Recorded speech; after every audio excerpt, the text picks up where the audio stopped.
Good morning बच्चों। Class BSc first year और BSc BEd second year subject है organic chemistry. Topic चल रहा है एल्कीन और जिसके पार्ट 6 तक हमने कर लिया। आज 7 नंबर पार्ट की बात कर रहे हैं और हमने जो टॉपिक किया है वो है एल्कीन की रासायनिक अभिक्रिया। इलेक्ट्रॉन्स नई योगात्मक अभिक्रिया ही चल रही है अभी तक। उसके अंदर हाइड्रोजनीकरण, हेलोजनीकरण, हाइड्रोएलोजनीकरण, हाइपोएलस अम्लों के साथ नाइट्रोसिल हैलाइड के साथ अभिक्रिया और सल्फ्यूरिक अम्लों के साथ अभिक्रिया, यहाँ तक हो गया था। उसके बाद में 7 नंबर रिएक्शन जो आती है वो है जल का योग। क्या है? जल का योग। हम क्या करवाएंगे? एल्कीन लेंगे और उस एल्कीन के साथ जल की रिएक्शन करवाएंगे, जल का योग करवाएंगे। जब एल्कीन की जल के साथ रिएक्शन करवाते हैं तो किसकी प्रेजेंस में करवाते हैं? अम्ल की प्रेजेंस में। तो सबसे पहले हम यहाँ पर क्या ले लेंगे? एसिमेट्रिकल एल्कीन ले लेंगे, CH3CH डबल बॉन्ड CH2 और इसको क्या बोला जाता है? प्रोपीन। क्या बोला जाता है? प्रोपीन। और प्रोपीन की सबसे पहले हम H2SO4 के साथ रिएक्शन करवाते हैं और रिएक्शन करवाने पर इससे पहले वाली रिएक्शन हमने करवाई है CH3 H2SO4 का H इसके साथ जुड़ जाता है और इस पे पॉजिटिव चार्ज आता है और कार्बोकेटाइन बनता है। वैसे ही जैसे मार्कोनिकोफ नियम के अकॉर्डिंग रिएक्शन होती है और इसके साथ SO3H जोड़ दिया जाता है और क्या बन जाता है? Alkyl hydrogen sulphate. क्या बन जाता है? Alkene hydrogen sulphate.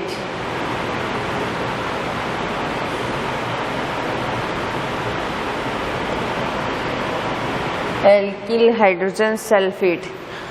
अब हम डायरेक्टली एल्कीन के साथ तो वाटर जोड़ नहीं सकते, एसिड के साथ रिएक्शन करवाते हैं। एल्कीन के अंदर H2SO4 डालते हैं और H2SO4 के अंदर क्या होता है? वाटर प्रेजेंट होता है। ठीक है, तो वो वाटर क्या करता है? एल्कीन के साथ रिएक्शन कर सकता है। तो CH3CHOSO3H और CH3 इसके साथ H2O की रिएक्शन करवाते हैं अब और CH3CH और यहाँ पर क्या जुड़ जाएगा? OH और जो वाटर जो एसिड का H पॉजिटिव इसने प्रोपीन ने जो ग्रहण किया था वो बाहर निकल जाएगा, तो इसलिए ये H2SO4 वापस बाहर हो जाएगा। यानी कि H2SO4 तो बाहर हो ही जाएगा। H2SO4 के साथ तो रिएक्शन नहीं होती है एल्कीन की।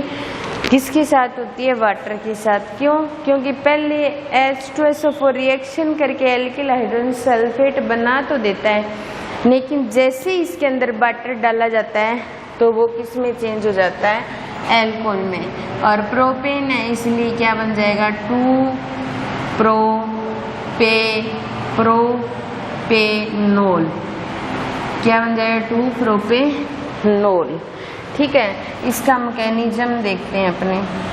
तो सबसे पहले CH3CH डबल बॉन्ड CH2 और इसके साथ H पॉजिटिव की रिएक्शन करवाई जाती है और इससे CH3H पॉजिटिव धनायन वहाँ जाएगा जहाँ हाइड्रोजन परमाणु की संख्या ज़्यादा है, तो CH और CH3 आ जाएगा और इस पर क्या आ जाएगा? Positive charge. क्या बन गया?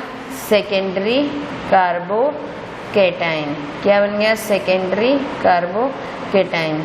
तो इस तरीके से सेकेंडरी कार्बोकेटाइन का निर्माण हो गया। ठीक है, फिर CH3CH पॉजिटिव और CH3 ये ले लेंगे और इसकी H2O के साथ रिएक्शन करवाएंगे तो CH3CH और इसके साथ कौन जुड़ जाएगा? OH2 जुड़ जाएगा और इस पर क्या होगा? Positive charge. ठीक है, अंत में क्या होगा, CH3CHOH2 ये ले लिया और CH3, यहाँ से H पॉजिटिव बाहर निकल जाएगा। जो H पॉजिटिव हमने यहाँ ग्रहण करवाया तो वो वापस बाहर निकल जाएगा और हमें क्या प्राप्त हो जाएगा, CH3CHOH और CH3। तो इस तरीके से इसका जो मैकेनिज्म होता है वो इस प्रकार होता है। एल्कीन के H2SO4 के साथ रिएक्शन करवाते हैं तो एल्किल हाइड्रोजन सल्फेट प्राप्त होता है और एल्किल हाइड्रोजन सल्फेट की जब वाटर के साथ रिएक्शन करवाते हैं तो 2 प्रोपेनॉल प्राप्त होता है। एल्कीन ले लेंगे, H पॉजिटिव के साथ रिएक्शन करवाएंगे तो 2 डिग्री कार्बोकेटाइन का निर्माण हो जाएगा और 2 डिग्री कार्बोकेटाइन के साथ वाटर की रिएक्शन करवाएंगे तो वाटर इस कार्बोकेटाइन युक्त कार्बन पर जुड़ जाएगा और फिर यहाँ से H पॉजिटिव बाहर निकालेंगे तो किसका निर्माण हो जाएगा, प्रोपेनॉल का। किसका निर्माण हो जाएगा, प्रोपेनॉल का। तो ये थी जल के साथ अभिक्रिया।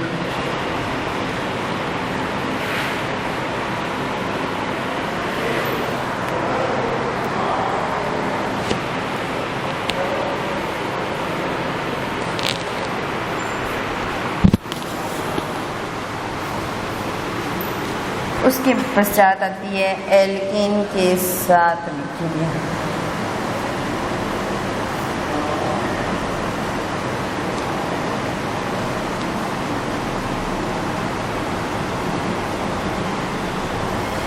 या फिर इसका एक अन्य नाम भी है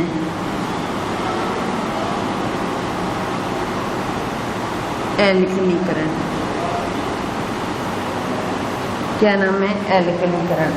तो अपने जब एल्कीन के साथ रिएक्शन करवाते हैं तो रिएक्शन करवाने के दौरान किसका निर्माण होता है, एल्कीन का। और इस रिएक्शन को एल्कलीकरण भी कहा जा सकता है। ठीक है, तो हमारे पास यहाँ पर CH3CH डबल बॉन्ड CH2O और इसकी RH के साथ रिएक्शन करवाएं। ये तो क्या है, एल्कीन है। हमें रिएक्शन किसके साथ करवानी है, एल्कीन के साथ में। तो ये हम एल्कीन ले लेंगे। ठीक है, ये H पॉजिटिव तो इसके साथ चला जाएगा तो CH3CH और इसके साथ क्या जुड़ जाएगा, R और CH3। अब मुझे तो ये क्या दिखाई दे रही है, एल्कीन ही दिखाई दे रही है, क्योंकि जब एल्कीन के साथ एल्कीन की रिएक्शन करवाते हैं तो उस रिएक्शन को बोला जाता है एल्कलीकरण। क्या बोला जाता है, एल्कलीकरण। और एल्कीन के साथ जब एल्कीन की रिएक्शन करवाते हैं तो एल्कीन का ही निर्माण होता है। जैसे हमारे पास यहाँ CH3 डबल बॉन्ड CH2 ये हो।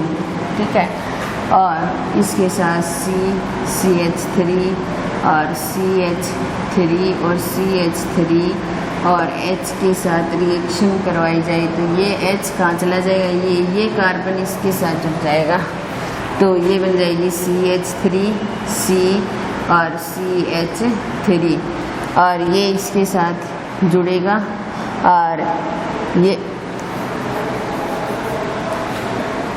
CH3। ठीक है, और ये हाइड्रोजन CH3 ये इसके साथ चला गया इसको और यहाँ पे आ जाएगा C और CH3 और CH3 और CH3 क्या बन जाएगा, एल्कीन। और जब एल्कीन के साथ रिएक्शन करवाई जाती है तो इसलिए एल्केन ही बनता है, इसलिए इस रिएक्शन को बुलाता है एल्कलीकरण।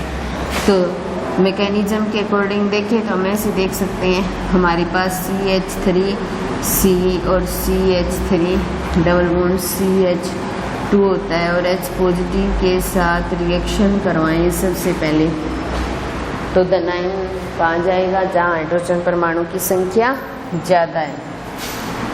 तो CH3C और CH3 और CH3 और इस पर क्या आ जाएगा, पॉजिटिव चार्ज, क्या आ जाएगा, पॉजिटिव चार्ज। फिर अपने क्या करेंगे, ये पॉजिटिव चार्ज युक्त एल्कीन कार्बोकेटाइन ले लेंगे, टर्सरी कार्बोकेटाइन, और इस टर्सरी कार्बोकेटाइन को CH और CH3 और CH3 और CH3 एल्कीन के साथ, इसकी रिएक्शन हम किसके साथ करवाएंगे, एल्कीन के साथ करवाएंगे। तो ये किस में चेंज हो जाएगा, CH3 C, CH3 और CH3 और C, CH3 और CH3 और CH3, यहाँ से H पॉजिटिव बाहर निकल जाएगा। H पॉजिटिव ग्रहण कराए, ये क्या बन जाएगी, एल्केन बन जाएगी। क्या बन जाएगी, एल्केन बन जाएगी। या फिर अपने इसको ऐसे भी करवा सकते हैं कि ये H इसके साथ चला गया और जो ये CH2 है इसके साथ चला गया H, और ये कार्बन यहाँ आ गया और हमें क्या प्राप्त हो गई, एल्केन प्राप्त हो गई। ठीक है, तो इस तरीके से हम एल्केन के साथ रिएक्शन करवा सकते हैं एल्कीन की। और एल्कीन आप वो ऐसे नहीं कि अपने जैसे नोट्स में दिया हो वैसे ही लिखें, हम कोई भी रिएक्शन को कैसे करवा सकते हैं, लेकिन वो रिएक्शन सही होनी चाहिए। कैसे ही करवा सकते हो, कौन सी एल्कीन की कौन से एल्केन के साथ रिएक्शन करवा सकते हो। तो एल्केन के साथ रिएक्शन करवाते हैं तो एल्केन का निर्माण होता है और इस रिएक्शन को बोला जाता है एल्कलीकरण। ठीक है, फिर उसके पश्चात आती है ऑक्सो अभिक्रिया। क्या आती है, ऑक्सो अभिक्रिया या ऑक्सो अभिक्रिया। इस अभिक्रिया के अंदर क्या करते हैं, अपने एल्कीन लेते हैं और एल्कीन की कार्बन मोनोऑक्साइड व हाइड्रोजन के साथ रिएक्शन करवाते हैं। तो यहाँ पर देखिए CH3 CH double bond CH2, ये क्या ले ली हमने, एल्कीन ले ली और इस एल्कीन की CO व H2 2H2 के साथ रिएक्शन करवाते हैं हम। यहाँ पे 2CO भी ले लो। तो अपने क्या करते हैं, ऑक्सो अभिक्रिया के अंदर क्या करते हैं, एल्कीन लेते हैं और एल्कीन की कार्बन मोनोऑक्साइड और हाइड्रोजन के साथ रिएक्शन करवाते हैं। तो रिएक्शन करवाने पर हमें एल्डिहाइडों के मिश्रण प्राप्त होते हैं। एक तो ये प्राप्त हो जाएगा एल्डिहाइड CH3 CH2 और CH2 और CHO। ठीक है, और दूसरा एल्डिहाइड जो प्राप्त होगा वो ऐसे होगा CH3 CH CHO और CH3। क्यों, क्योंकि ये कार्बन और इसका एक हाइड्रोजन ये ऑक्सीजन जुड़ जाएंगे और यहाँ से 2 हाइड्रोजन और एक ऑक्सीजन H2O के रूप में बाहर निकल जाएंगे। तो ये दोनों क्या हैं, एल्डिहाइड हैं। इसलिए ऑक्सो अभिक्रिया के अंदर जब एल्कीन की कार्बन मोनोऑक्साइड व हाइड्रोजन के साथ जब रिएक्शन करवाई जाती है तो में एल्डिहाइडों का मिश्रण प्राप्त होता है। क्या प्राप्त होता है, एल्डिहाइडों का मिश्रण प्राप्त होता है। उसके पश्चात अगली रिएक्शन आती है ऑक्सीमर्क्यूरीकरण। ऑक्सीमर्क्यूरीकरण विमर्क्यूरीकरण। विमर्क्यूरीकरण तो इसके अंदर क्या होता है, ये सारी 10 रिएक्शन हमने कर रहे हैं, 9 कर लिए हैं, 10वीं रिएक्शन हम कर रहे हैं। ये सारी क्या है, इलेक्ट्रॉन्स नहीं योगात्मक अभिक्रिया है। मैंने रिएक्शन मैकेनिज्म वाला चैप्टर करवाया था, तब आपको ये बताया था कि हम इलेक्ट्रॉन्स नहीं योगात्मक अभिक्रिया के अंदर बहुत सारी रिएक्शन आती हैं, वो एल्कीन वाले चैप्टर के अंदर करेंगे। हमने वहाँ पर ये 3 रिएक्शन की थी। ये इसलिए की थी हमने कि आपको मार्कोनिकोफ का नियम समझाना था, इसलिए। तो ऑक्सीमर्क्यूरीकरण और विमर्क्यूरीकरण के अंदर क्या होता है, हम एल्कीन लेते हैं। सबसे पहले क्या लेते हैं, एल्कीन, और एल्कीन के साथ मर्क्यूरिक एसीटेट और जल के मिश्रण के साथ रिएक्शन करवाते हैं तो मरकरी कंपाउंड इसके साथ जुड़ जाता है, तब तो इसको बोला जाता है ऑक्सीमर्क्यूरीकरण। और जब मरकरी कंपाउंड बाहर निकल जाता है इसलिए उसको बोला जाता है विमर्क्यूरीकरण। तो हम HgOCOCH3 के ट्वाइस और H2O के साथ रिएक्शन करवाएंगे। ये होता है मर्क्यूरिक एसीटेट। क्या होता है? Mercuric acetate. ठीक है, तो यहाँ पर इस कार्बन के साथ OH जुड़ जाएगा, एक H CH3COOH के रूप में, CH3COOH के रूप में बाहर निकल जाएगा और बाकी ये जो बचा हुआ है वो इसके साथ जुड़ जाएगा, HgOCOCH3 इसके साथ जुड़ गया। तो हमने ये रिएक्शन करवाई है एल्कीन के साथ मर्क्यूरिक एसीटेट की रिएक्शन करवाई है। और मर्क्यूरिक एसीटेट की जब रिएक्शन करवाते हैं तो मरकरी इसके साथ जुड़ जाता है, इसलिए इस रिएक्शन को बोला जाता है ऑक्सीमर्क्यूरीकरण। तो यहाँ पर क्या हो रहा है? ऑक्सीमर्क्यूरीकरण हो रहा है। ठीक है, और एसिटिक एसिड का एक मॉलिक्यूल बाहर निकल रहा है। फिर अब जो बना है उसको लेंगे हम वापिस यहाँ पर और HgOCOCH3 के साथ इसको सोडियम बोरोहाइड्राइड की प्रेजेंस में अपचयन करवाएंगे।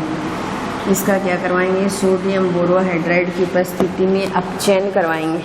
तो यहाँ पर देखो ये बाहर निकल जाएगा, ये बाहर निकलेगा मरकरी, इसलिए इस रिएक्शन का नाम क्या होता है?